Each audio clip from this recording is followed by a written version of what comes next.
Os vetores são bastante importantes, uma vez que nos permitem guardar conjuntos de variáveis do mesmo tipo. Por exemplo, se quisermos guardar vários números sobre uma mesma variável, podemos criar um vetor.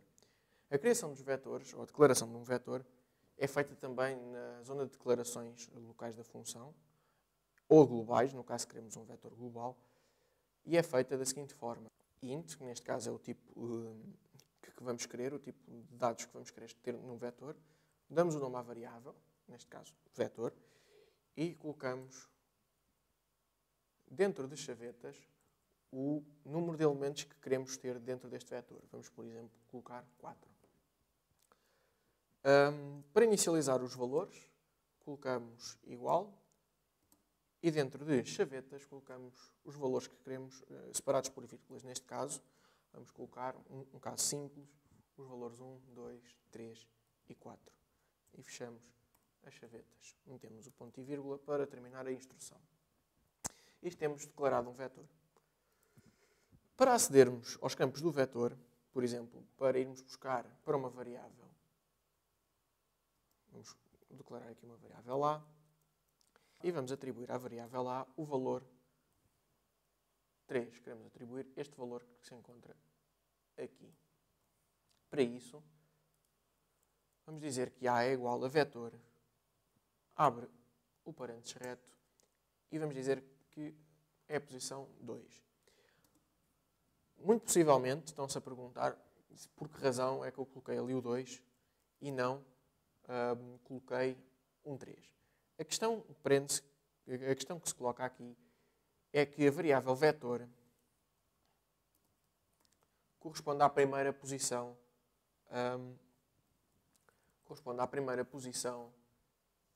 do vetor, ou seja, neste caso, 1. E quando eu meto vetor de 0, o que ele vai fazer é pegar no endereço de vetor, que aponta para 1, e somar 0. Como eu quero a segunda posição, coloco o vetor 2, que vai ser igual, portanto, a vetor de 0 mais 2. Ou seja, a posição 3.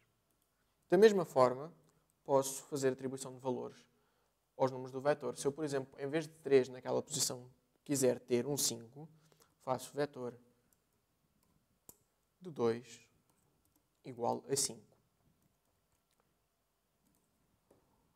Quando se trabalha com vetores, é muito importante, ou melhor, quando se trabalha com vetores, muitas das vezes queremos percorrer a totalidade dos seus elementos. Para tal, utiliza-se uma construção da linguagem C, que são os ciclos. Há dois tipos de ciclos que eu vos quero falar. O while e a sua variante do while e o ciclo for. O while é uma instrução que tem a seguinte forma, a palavra reservada while, seguido de um teste, que neste caso vai ser uma variável, um contador. Enquanto este contador for diferente de 4, uma vez que vamos querer percorrer o vetor todo, vamos fazer qualquer coisa. Por exemplo, imprimir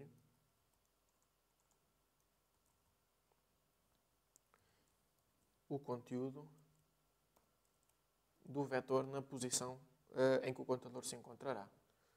Neste caso, vetor de na posição contador. E vamos ter de incrementar o contador em uma unidade. Mais 1. Ou, se preferirem, na sua forma mais simples, contador mais. E fechar a chaveta. Obviamente, para usarmos este contador, temos de o inicializar aqui em cima. Vamos dizer que é uma variável do tipo inteiro. E vamos inicializar a 0. Para vermos como isto funciona, vamos gravar como módulo 4.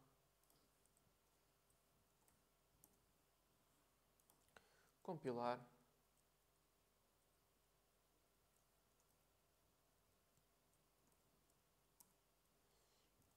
correr o programa e faltou-me o /n, portanto, ainda antes de compilar, colocar o /n para ser mais fácil ver o conteúdo do vetor.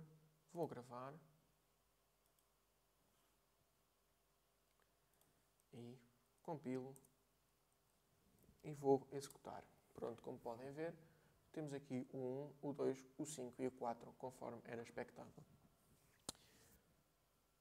A variante do while tem uma ligeira diferença a nível semântico e a nível sintático. Portanto, a nível sintático, começamos por do, depois abrimos a chaveta e colocamos as instruções que queremos que ele execute.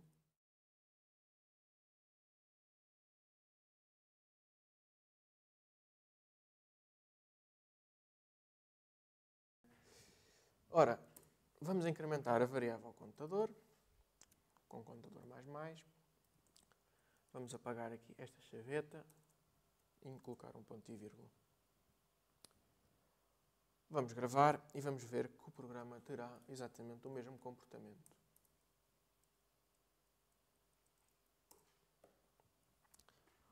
Outro dos ciclos muito importantes nesta linguagem é o ciclo for. O ciclo for tem uma sintaxe diferente do while. E já agora, apago aqui. O ciclo for tem uma sintaxe diferente do while, uma vez que indica o ciclo for tem uma sintaxe diferente do while, uma vez que tem um passo de inicialização da variável, tem a condição de paragem e tem a regra de atualização da variável. Portanto, neste caso, de contador igual a 0 até contador menor que 4, que é o tamanho, ou seja, ele vai percorrendo até o contador enquanto o contador for menor que 4, vai aumentar o contador 1. E dentro deste ciclo vai também fazer o printf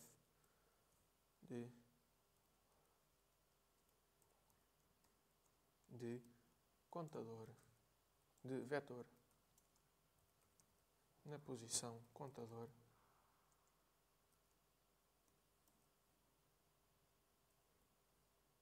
fechar e fechar também a chaveta. Uma das coisas importantes a reter é que dentro do ciclo não existe a atualização explícita da variável. A regra de atualização está na primeira linha do ciclo for.